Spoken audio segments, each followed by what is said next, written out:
I'll try to make the version brief and try to make it feel like you maybe have felt, or someone who's listening has maybe felt. I remember in high school going to the dermatologist, getting some creams, using them intermittently, and saying, I have genetic eczema, right? Because my sisters would have like this dry skin hairline thing, and it was worse in the winter. And this is the thing, we'll talk a little bit about how different eczema can present. Some of it's worse in the summer, some of it's worse in the winter. Probably your audience is a little bit like me. I bet more of us are worse in the winter, where it's more of a dry skin presentation. Dr. Mindy here. Your body is in a war zone. Different parts of the brain get activated depending upon how stressed you are. When you look at it from that inflammatory. It's interesting. I mean, that has some merit to it for sure. And you can't control everything. I'd say. And what about a woman who is not pregnant, but she's aiming? I'm so happy you're here. And we're going to talk about something that literally we have never talked about on, this is our 4th season, never talked about this. So, and that's eczema and really skin conditions in general is what I want to dive into.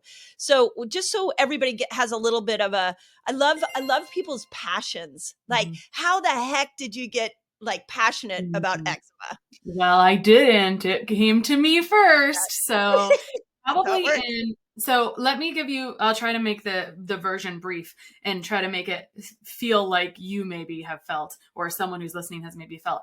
I remember in high school going to the dermatologist, getting some creams, using them intermittently, and saying, I have genetic eczema, right? Because my sisters would have like this dry skin hairline thing, and it was worse in the winter. And this is the thing, we'll talk a little bit about how different eczema can present. Some of it's worse in the summer, some of it's worse in the winter. Probably your audience is a little bit like me. I bet more of us are worse in the winter, where it's more of a dry skin presentation. And then I was taking my kids to swimming lessons for a week straight and in the pool every single day.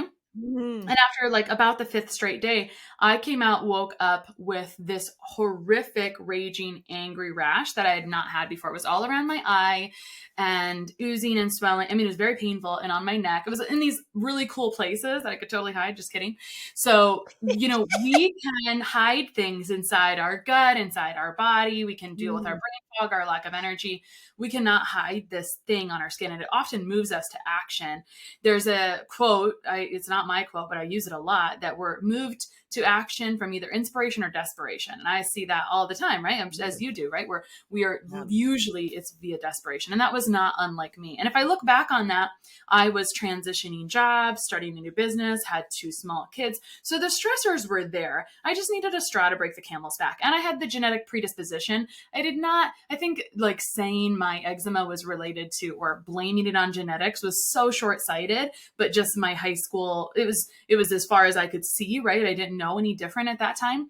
And then for it to kind of act a bit differently was really interesting, right? So I needed the straw that broke the camel's back. In hindsight, I did a ton of gut, liver work, et cetera. In hindsight, there was definitely some halogen stuff there and thyroid stuff there, which later presented a few years later, even more. And I was able to see through that, but it just was not very fun, right? So that was kind of my story. It sucked. I tried to find a lot of practitioners to help me. And there is kind of a generic toolbox for eczema of fatty acids, probiotics, whatever. Sometimes you see it in the door and you're like, oh yeah, that's kind of the generic eczema toolbox, but there's a lot more that can be done. And so unfortunately, to your point, there's actually not a lot of people who do like focus on skin issues. And so, like I said, I really wanted to hide that piece of me, right? I don't even have a ton of pictures of that time in my life because you hate how you look when you're going through something like that. And really what happened was I was doing a presentation for someone maybe a year later about the difference between allergies, sensitivities, and tolerances. And there was a couple parents and they wanted some help with their kids, and the rest was history, right? So I started helping people. And what happens when you have an intimate experience of something is you understand it a little bit differently, right? Than someone who hasn't. Well, I was actually talking to a friend the other day, and I was like, what is it about when you discover something? This is my personality, and this was hers as well. Like when you discover an interesting tool that helps you, that makes you want to tell everybody. You're like, oh my God, this could help you. And there's, and something like eczema, you know, it's a dead end. And even like rosacea and a lot of people with menopausal skin changes, like there just seems to be a dead end for information. We don't know what to do. And so I love when somebody has a passion and sort of a niche-y kind of little spot like eczema, because we need a bigger perspective on this. And to your point, one of the things that I want to really emphasize to people listening is how many people are given diagnoses that are like, it's genetic, not much you can do about it. And whenever that's the diagnosis, honestly, I call bullshit on that. It's like, no, that's the doctor saying, this is what I know. Here's the medication. Here's the diagnosis. This is the way I know it to be. But then someone like you stumbles, into our lives, and you're like, but wait, there's actually 20 million things you could do for this one condition. Yeah, so there's never. I feel like there's a lot of opportunity, right? Always. You always have an option. So don't feel like you don't. And that's probably one of the frustrating things that people learn pretty quickly when they're dealing with a skin issue, is that the toolbox, unfortunately, our prescription and medical toolbox is really not very deep for the prevalence of skin issues. Yeah, that's a lot. That's a lot of conditions there. It's just like, where's the depth of the toolbox is really well said. So just so we're all on the same page, explain to me what eczema is. Like, how would you know you have it, and what does it look like? Yeah, eczema is just the name of a group of conditions that cause the skin to become red, itchy, and inflamed. There's a lot of types of eczema. It's really another name for atopic dermatitis as well. You'll use those terms pretty interchangeably. Contact dermatitis, which can mean some things, dyshidrotic eczema, nummular eczema. These are just different presentations. Seborrheic dermatitis, stasis dermatitis. So these are all kind of presenting in a little different angle or different form or shape or whatever. But in general, we're giving them all the same treatment. And so kind of setting the stage for eczema. And I know we're not necessarily, if you've got people who are in their 20s, 30s, 40s, whatever, we could all have kids. So if you've had children, you may have had kids, right? 10 to 20% of kids are affected, maybe 5% of adults. I mean, it could be less than that, right? Where are we getting kind of our data? And what will happen is sometimes you'll have it as a kid, it'll go away, and it'll represent it as an adult, which I think has some meaning. So what do we agree about universally is that there is a staph infection, usually commonly present, not on every single time, but this is why I always ask for a picture. If the skin looks red, inflamed, angry, in skin, darker skin, melanated skin, this can look more kind of pink and maybe even gray. So it's good to think about that, because sometimes we get misdiagnosed with darker skin or melanated skin. So I always try to reference that it's not always this bright pink red. But if it's bright pink red and kind of angry, like oozing would be like the final straw, there's probably a staph infection present. So just one comment, it's kind of frustrating. Sometimes the provider will not culture for staph. So there can be a staph overgrowth or there can be fungal overgrowth. The staph cultures are supposedly a little bit better according to integrative derms that I've interviewed. So that's one thing. And also a lot of times it comes back accurate, but no test is perfect. So sometimes it'll come back negative and people still respond to things that would work on topical staph. So what's that tell you? You got a topical staph issue. So just like to put that out there. That's one thing we do kind of agree on universally, that eczema does have a topical staph component.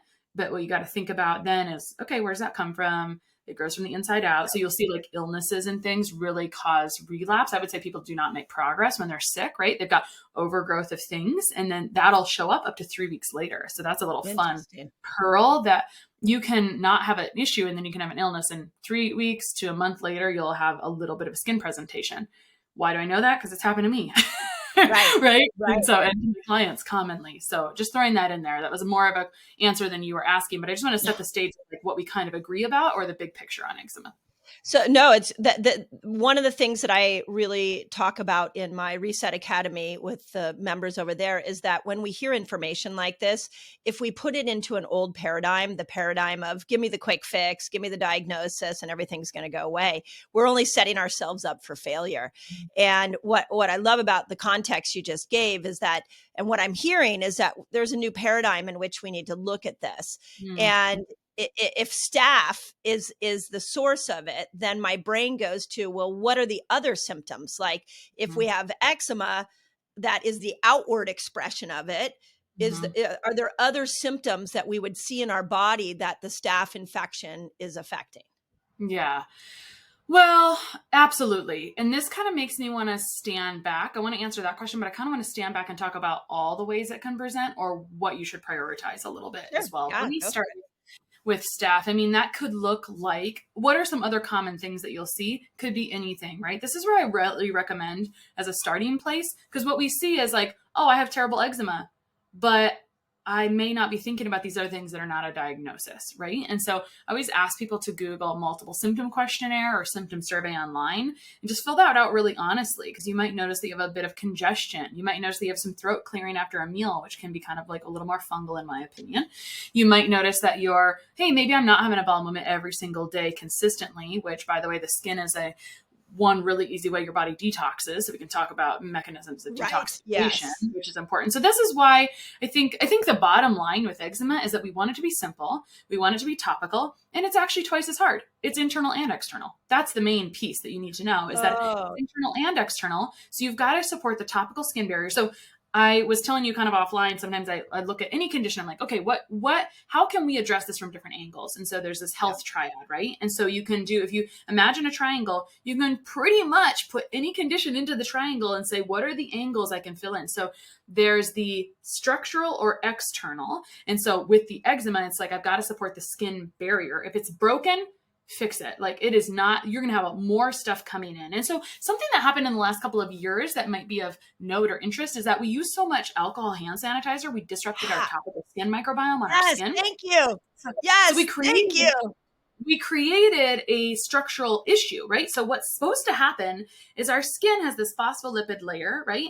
It's got this naturally antimicrobial fatty acid layer on the top of it. And so when you continually strip that off over and over and over, you screw with your body's ability to combat things naturally. And so then you allow things to come in and like set up a new environment or microbiota on the skin, and then it can get like kind of out of hand, right? So if the skin barrier is broken, whether you got acne or eczema or whatever, you've got to try to heal the skin barrier as quickly as you can. There's a bunch of nourishing nutrients. Some things I like to do is there's a bath salt that's got silica in it and MSM, and those things like help heal the skin a little faster. There's different topicals that'll help heal the skin faster if you can do this. There's actually so many angles we could talk about this from, because when you're imagine that you do have a topical staph infection. What are some of the issues? Well, I've got to control the staph. I've got to support the skin barrier from breaking down, and I've got to clean my skin, right? So there's 3 different angles that you can do just from a topical perspective to support that area, depending on what it's kind of looking like, right? So Can I ask you one question on the barrier? Because I think the skin barrier is a really interesting concept from many angles. I was at a skin seminar years ago, and one of the doctors got up to talk about how the microbiome on the skin actually they found has a connection to the microbiome in the gut. Like there is a neurological connection. So when we look at something like hand sanitizers, when we look at something like toxic soaps, like when I travel, I bring my own soap. What we don't realize is we're destroying that microbiome, which is a part of the protective barrier. And that is also going the other way where it's affecting the gut. So talk just so everybody understands, because I've been saying for the last 3 years, like all this hand sanitizer is going to have a massively negative effect because people are lathering themselves in it. Why is that bad? Okay, so if you kill it's kind of like an antibiotic topically, right? You're killing all good and bad. It's just like if you spray the lawn. I always love using grass for an example with the microbiome. It really lends itself to a lot of great analogies. So if you spray the grass and the weeds dead, what grows back first? Weeds. They're opportunistic. And that is exactly it's so funny how we are so much like nature. We are at a direct mirror of it. So the best way to understand ourselves is to look at what's going on around you. Yeah. And on that topic, I just want to say as women, there's a reason we have a 28 to 30 day cycle. Yeah. There's another part of nature that has that same cycle, and it's waxing and waning. It's like we have lost that connection. You are spot on. It's so cool how so many things happen with the moon. Like any ER nurse will tell you, that's like when shit happens, or that's when babies are born. The doula will say, I've only scheduled 3 families a month, but they all had the baby the same time during the full moon. Crazy. So we are so connected to nature. We are so connected. So if you kill everything, the opportunistic stuff will grow back. On the note of like antibiotics, for example, when you kill all the bacteria, the fungus will have a party, right? When you kill everything on the skin, the alcohol's kind of killing everything to our knowledge, you know, either one of those can grow back. And so what we do have positive and not as good bacteria, no matter what. It's just that we want to have more good bacteria than bad, right? Because otherwise the weeds overpower the grass. And so what happens if, I'm going to use dandelions, you know, we can have all of our feelings about dandelions, but we understand them. So what happens with weeds? They steal the nutrients. So they make it hard for people to heal. They slow down healing time. So relevant to your skin, right? Because you'll notice like, oh, I break my skin and it's like, it takes forever to heal. That is like really poor nutrient status. So the weeds will steal the nutrients. They give off their own toxins. So those endotoxins, they gotta go somewhere. It's like increasing the trash output, right? And so if you have a bunch of people over and you're increasing all the trash, and you're not taking out the trash as much, it's got to go somewhere. And the skin's a real safe place for it to show up. So back to the weeds, they steal the nutrients.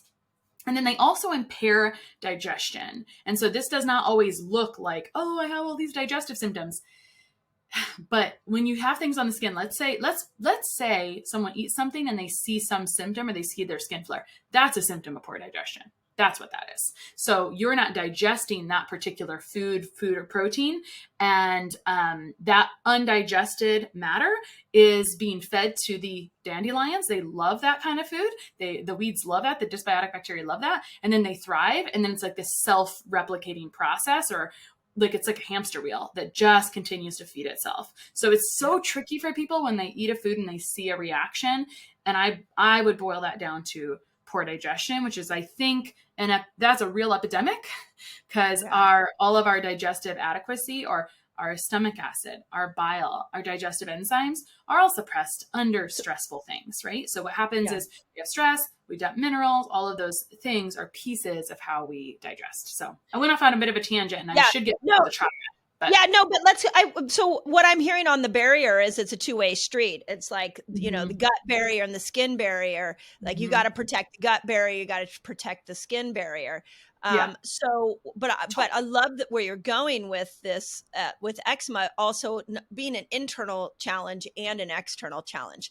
So is there something, what have you found in all of your research? Have you found anything that we can do to protect that external skin barrier so we don't get a staph infection leading to eczema? So I think it depends on where you are in your healing journey. My friend who works with cancer, she's like, well, are you in the middle of treating it, or are you post, you know? So, so but if you're post, like I don't have eczema, but I always want to just protect my skin barrier. Okay, perfect. That's great. So some integrative dermatologist, his name is Raja Sivamani.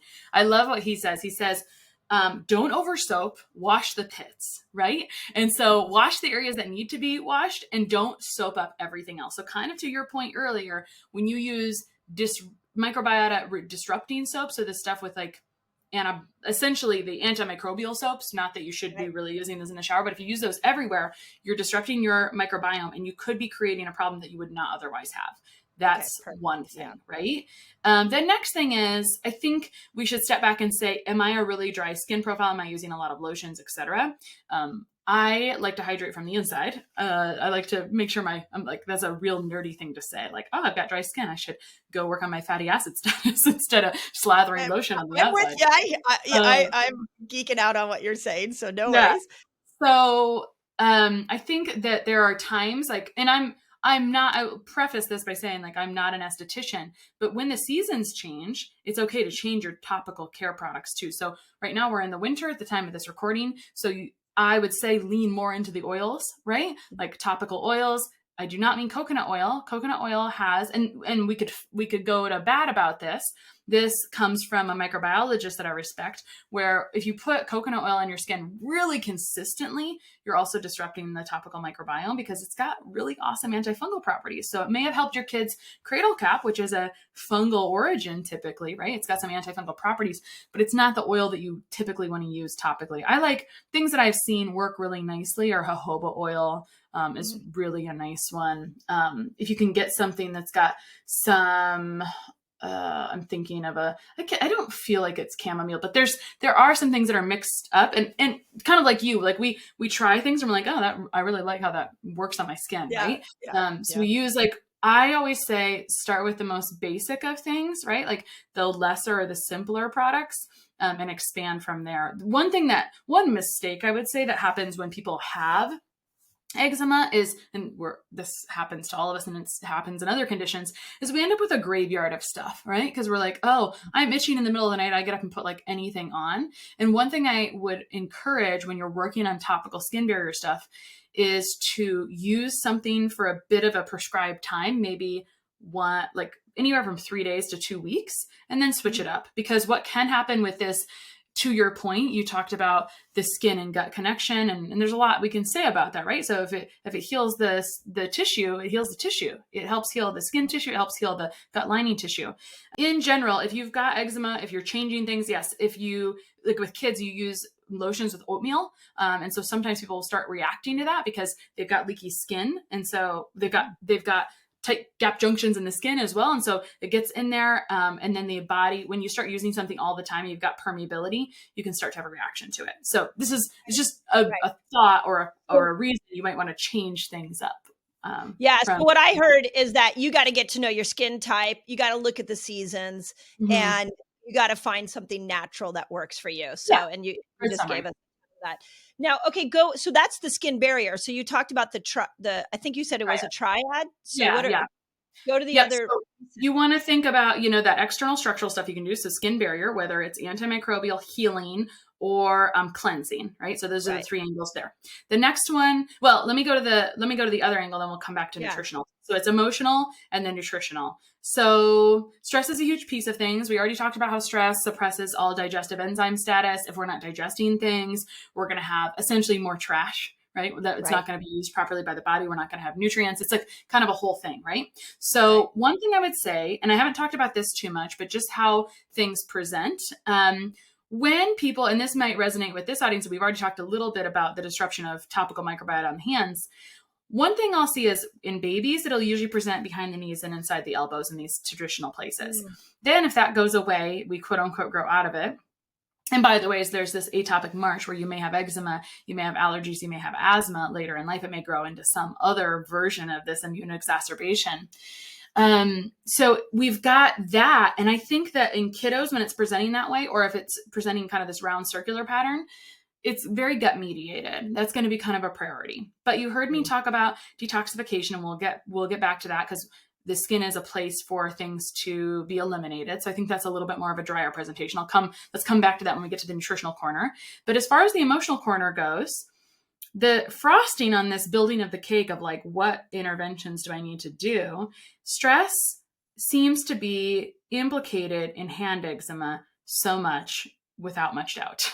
So people will be doing fine and they'll give me this whole history, and maybe they've never even had eczema before. So maybe they just disrupted their hand microbiota accidentally, or maybe there's some stressful component. So under stress, we dump like B5 can be a big deal for hand eczema for some reason. We dump that under stress, and sometimes I'll do it's kind of one of the last things I'll do because I'll do all kinds of other foundational things, but sometimes I'll bring in a high dose of that and see how that will change things. But that's the interesting piece about stress. And one mantra with healing is that our health is as good as our nervous system.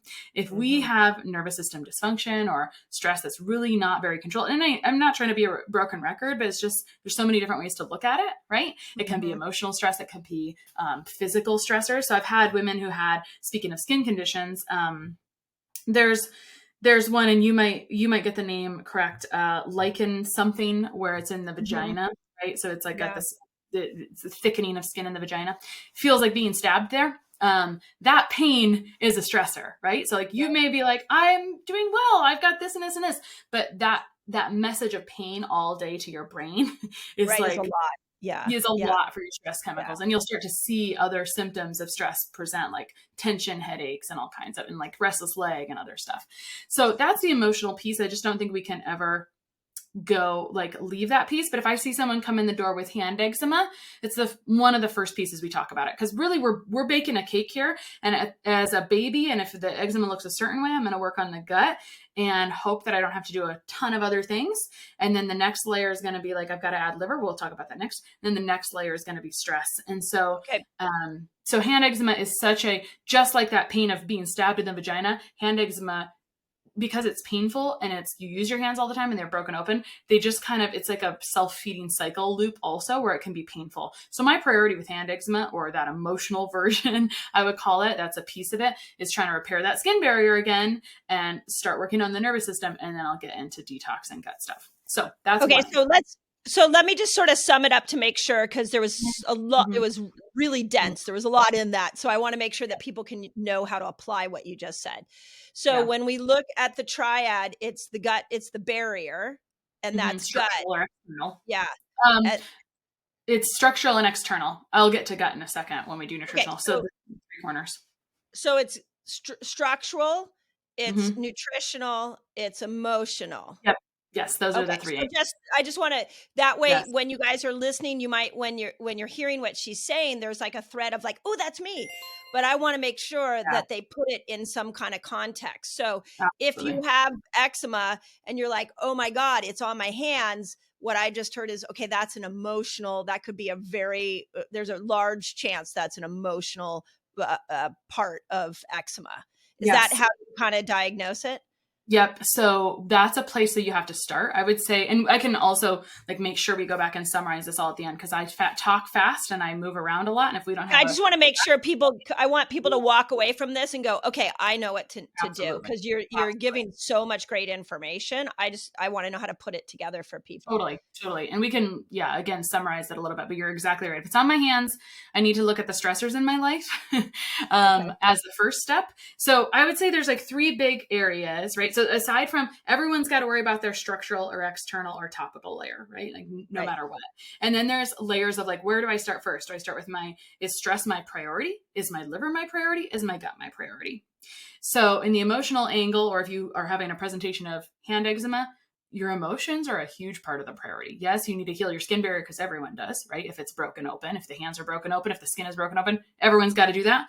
But stress is like the very top layer. And so I see that more in adults than anyone else. Like if it's a kiddo, it's maybe not going to be that, but it's interesting how things mirror, right? We are mirrors of our children as well. So there's a lot that could be said about that. So triad, we got our structural, external, we got our emotional. Now we got the nutritional. So we kind of like went backwards to kind of get there, right? But we've talked a few pieces. We've already talked a little bit about that nutritional angle.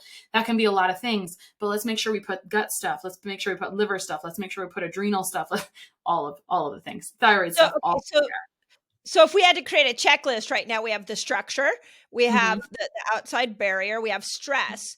Now we have gut. Let's talk a little bit about what destroys the gut that would actually give the manifestation of eczema.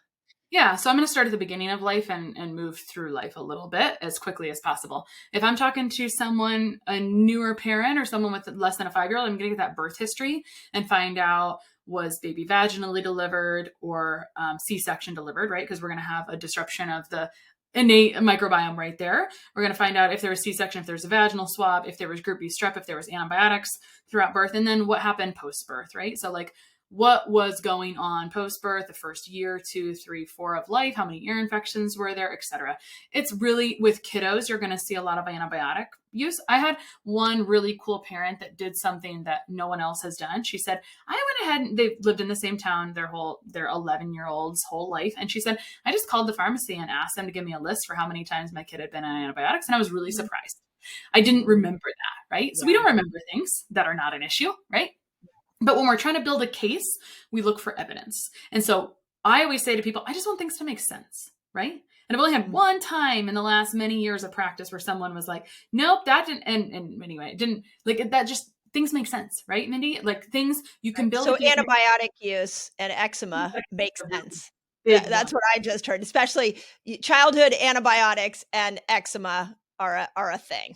Yeah. And then the other thing I look for is genetic predisposition. So does either parent have a history or in kind of that immediate family of the atopic march, eczema, allergies, asthma? If you do, you may struggle there are some genes like DAO and HNMT that might be a little slower.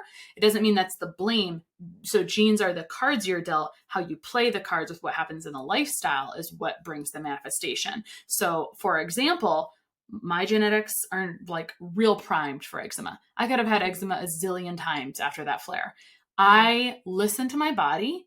And it's funny, Mindy, I can go for years after I had that flare, I could go on a trip and be very indulgent and drink like crappy coffee, which can be very toxic laden. Like I need to support my liver. It's a thing, right? So we can talk about all the ways I would know that, like the outward symptoms you could look at and I think that's a really big thing for your audience, honestly, because this is where most of people are going to fall, I think. Okay. So we'll move to liver next.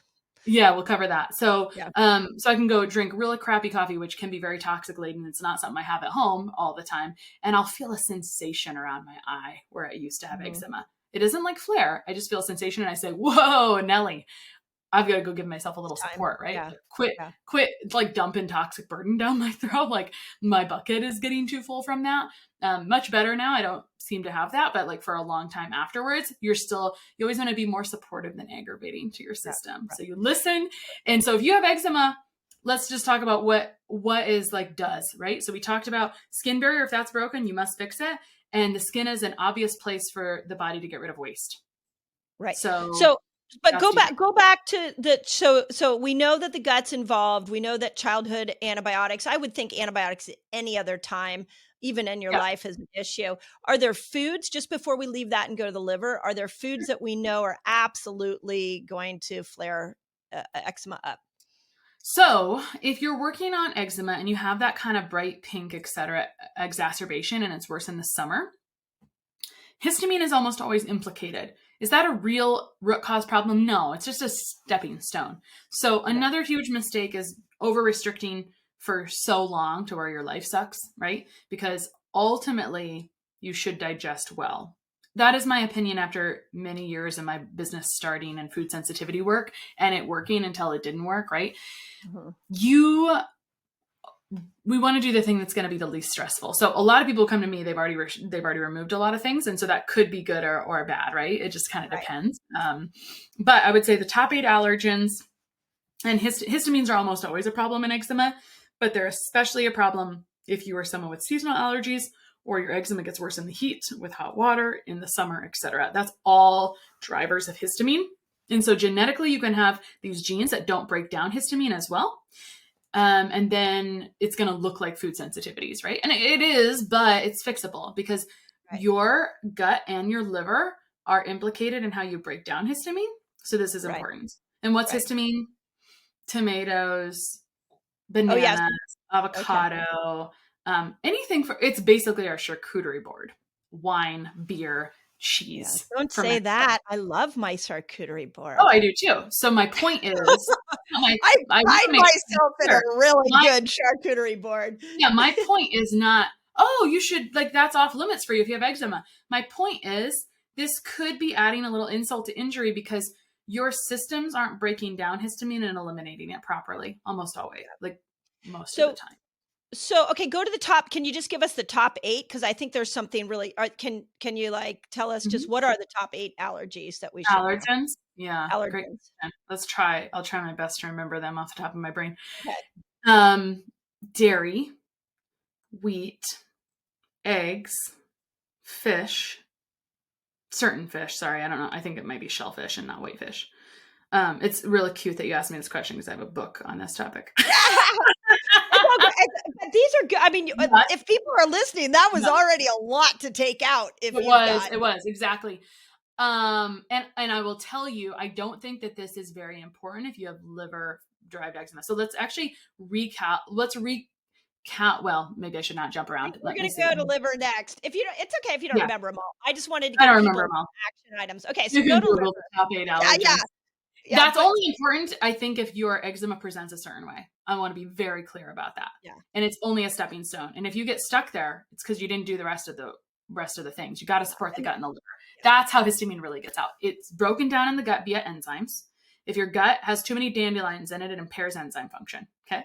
And then if your gut's got too many dandelions, it's jammed up the detox, and then the histamine cannot be eliminated. One more detail that might be really useful.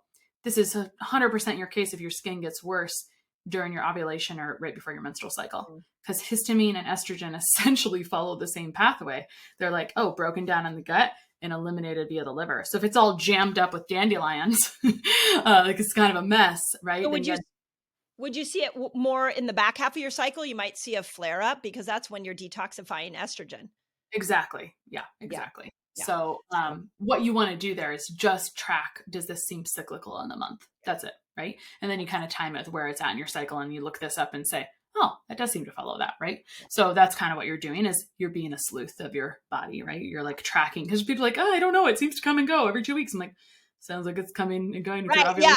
My mission is to get women to start looking at everything that comes and goes and mapping it to their cycle. So I didn't want that to go by. Yeah. So, okay, talk to us about the liver, because the liver, I mean, I could probably do a whole year of podcasting on the liver and its influence on every aspect of our health. So go ahead and talk about where it intertwines for eczema. Yes. So we already talked about how if you have hand eczema, you really got to prioritize the stress piece. That's going to be the top layer.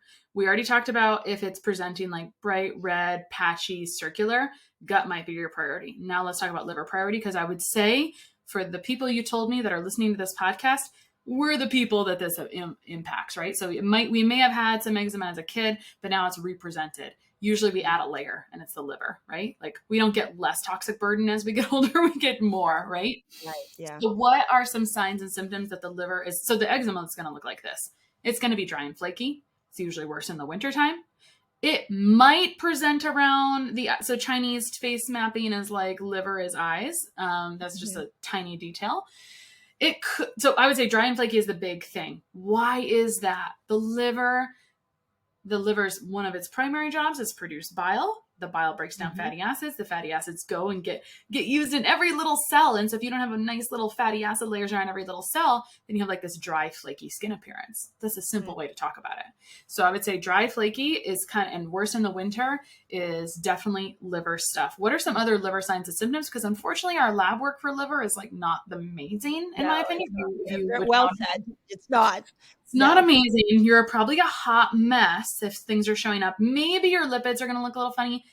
The only other like lab thing that it comes to mind is like if your liver enzymes are elevated, but if they're elevated, like that's not good. It might be a fluke or it could be an infection, but there's too many options. I find when liver enzymes there's just too many scenarios. It's hard to make. So let's use your symptoms, because that's a lot right. smarter. Exactly. That's exactly what I would agree with. There, what are some liver ones that like the really sneaky, interesting ones are like sensitivity to smell. If you say I've got sensitive skin, you are like, that's like contact dermatitis, right? Like I'm sensitive to chemicals and touch and like fragrances and those types of things. That is like a good liver sign and symptom for sure. That might like encapsulate a ton of it right there. Right. Well, and I think everybody needs to work on their liver. So, I would just say your liver as well. Yeah. The other thing I would say is the emotion attached to the liver is anger. I love that topic. I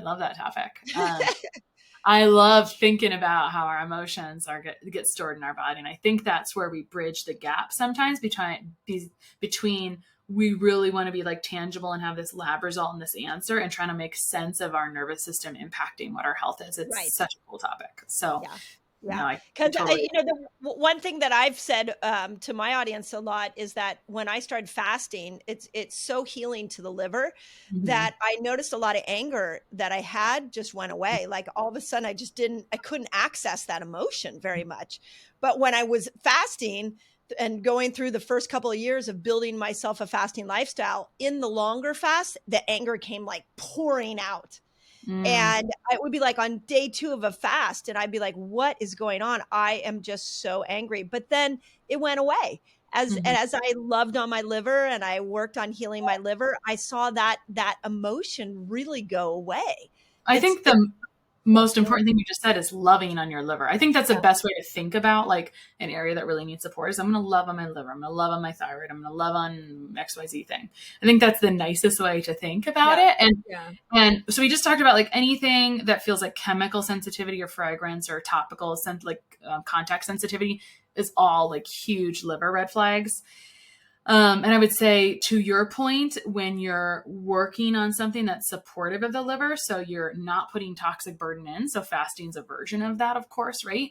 You can release, our body wants to store toxins in fat tissue. And so as that stuff is released, you may see these emotions change. You can have like anxiety, you can have these headaches, etc. Right? You see all that kind of stuff in fasting. Yeah. And what are some of, we're always looking for new ways to support the liver, but I love what you bring up. Like, I had never really thought of the liver as being, and I don't know why I'd never made this connection about how it's showing up in skin conditions. So do you have any, like, your favorite liver hacks, like castor oil packs, coffee enemas? Like, do you have anything that you've seen specifically for eczema that, when you do these more bitters, when you do these things with your liver, we see a change in the eczema? Yeah, anything you said there is fine, but I will pick one. And so this goes back to the very beginning of the conversation where it's like, man, the opportunities are great here. You got a lot of options, right? Yeah, there's a lot of options. And so when you split this up into pieces of how you could do this, because people are always like, oh, you've tried all these things. But you can take things orally and you can do things exogenously. So you just brought up some exogenous things, which I like to do, because how can we reduce this pill and supplement burden in the midst of like our healing?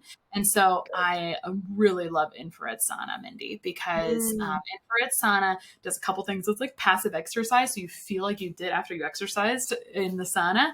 It's increasing blood flow. So it's improving that circulation to something that's maybe not healing as fast.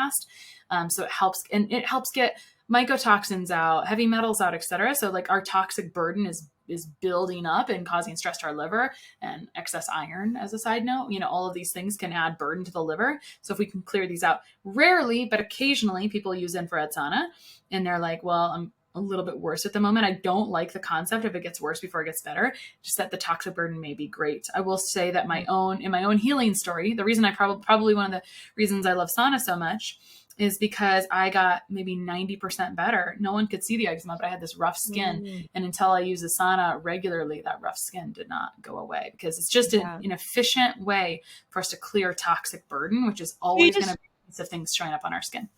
Do you use any binders after you get out of the sauna? Because if you're releasing, like, should you throw in some activated charcoal in your mouth? I'm sure. I am cautious about how much I recommend binders. I think that they're essential if you've got mycotoxin issues. I'm pretty passionate about people not really realizing they've got mild to moderate mycotoxin or mold issues. Yeah, a lot of people. That's kind of my area of mild to moderate, not severe. Let's pick up on this little stuff. So I'm just throwing these caveats in there. Is there really a problem? No. Binders do bind to nutrients and other supplements. So it's best to take them 1+, 2+ even hours away from other foods and things. So I try not to bring in binders if not needed. Some natural good binders that might be a little bit more useful would be some awesome fiber thing, not psyllium husk, unless you got loose tools. Not psyllium husk, yeah, that takes all the liquid out, right? It's a terrible idea.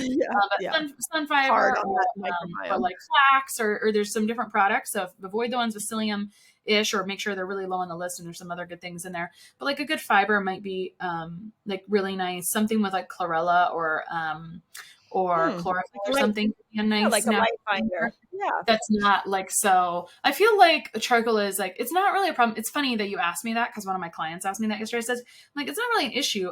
My brain is yeah, you're a little more aggressive. So I don't think everyone needs such an aggressive binder. I do not use a binder post sauna, and I'm totally fine. What's really important is that you towel off that sweat. I don't know if that's commonplace or actually, yeah. I have best practices for sauna, and toweling off the sweat is most important. And you know what? I a couple of years ago, I had a infrared sauna expert on the show, and I one of the things that she enlightened me to was the fact that when you come out of an infrared sauna, your skin is really open. So whatever you put on your skin at that moment is going to be absorbed in. So we have some probiotic lotions that we recommend. So I don't know what you think of using that moment after an infrared sauna for, okay, now what can I get into my skin because everything's so open? That's a cool idea. And I'm going to flip it upside down and tell you a story that's interesting and kind of sort of answers a question from before. I think the people who listen to our podcast, Mindy, are health savvy people. And they may not have this issue, but I've got to tell you this story that I think is kind of interesting. One time I had run this toxic burden panel, which was not really that insightful on a client and I remember talking to the rep, who is a colleague and a friend. I said, Mary Beth, tell me about one of the worst one of these you've ever seen. Like, I want to hear a story on like where this fits on the Richter scale of like severity. And she said, the worst test I've ever seen of this toxic burden and like all of these chemicals was a teenage influencer who got all kinds of personal care products from the internet for free, and she was using them all. And I was like, what a cool story. Please tell that more often. So here I am telling that story. And my point is, I think this just goes back to like, keep it clean, quote unquote, right? Like, keep it simple. Take a shower. Don't soap your body all up. Like, just wash that sweat off, towel the sweat off, shower it off. Afterwards, after you get out of the shower, after you get out of the sauna. Right. Yeah. And then throw away the crap in your closet that sucks. The end. Yeah. And that actually was, to your health influencer point, that was actually one of the things that this sauna company told me is they're like, what people do is they get in the sauna, they shower, and then they put their toxic beauty products right on top. And what they don't realize is that everything's so open that all of those endocrine disruptors are going into the body. So this is beyond just eczema. So, but I keep in, there's been a very interesting thread throughout our podcast of a lot of people using infrared sauna as a tool for healing. And so it's becoming more popular, and I just want to make sure people are aware what after it is important. Yeah, no, it's all the sneaky things, right, Mindy? Yeah. So, okay, this every year we have a different theme for our podcast. And this year I wanted to do something on self-love. And I wanted to do something on us all highlighting our superpowers, because I feel like, especially as women, we have a tendency to kind of, we kind of put what we're really good at. We don't really emphasize it. So here are my questions to you. One, do you have a self-love practice, like a nurturing things you do on a daily basis to nurture yourself? And two, what do you think some of your superpowers are that you bring to the world? Yeah. This question, I think there's a lot of things we could say here. One answer I'd like to give, that's the same answer I would give if someone says, how do you know if you're successful? I go to bed and get up early, right? And I also drink electrolytes every single morning. I never skip that. So I always have electrolytes because we always need more minerals. So those are practices for me that are really nourishing and grounding. And if I can give myself 5 minutes, 3 minutes, 1 hour is awesome in the morning by myself, I always feel better. I wake up and react. Like to be more proactive. The other one was superpowers. I love to collect and connect the dots. So that's with people, and I love common denominators. And that's really where like a lot of this conversation even came out of today is like, this person's name, let me tell you like a weird thing. I have people that have like an itch at the bottom of their hairline or scalp right here. It seems like all of the people that are like, it's really irritating right there, they all have like mild to moderate mycotoxin so far. It's just right. I could go off on some other like random weird ones, but like, I love that. I love to look at like, what is a common denominator and how are we all so much more similar than we are different? Yeah. Health is so fascinating. I always call it a puzzle. Like it's just, there's so much to learn about your body. There's so many different ways now to look at symptoms, and the world is really starting to open up to that. So Christa, this was awesome. Thank you. So much information. So if somebody wants to follow you or find you, what's the best place for them to go to? Yeah. If you're listening to this podcast, then my podcast is called The Less Stressed Life, which is a really funny thing. I was just trying to use a synonym for inflammation, but it didn't really matter. We talk about actually the crux is that we go over health from all of those three angles, whether it's structural or external, emotional, and nutritional. All of those things are fair game. So that's where you can find me. And then you'll have a link. And if I've got anything, it's at my website, christabiegler.com, and then /links. That's where the quiz is and everything else lives. So awesome. Well, thank you, Christa. This was amazing, and appreciate your knowledge. And thank you for being out there helping heal eczema in the world, because, as I think everybody's waking up to, is we need more solutions, not just the confined ones we're given often in our doctor's office. So you just presented a ton. So super grateful for you. Thank you.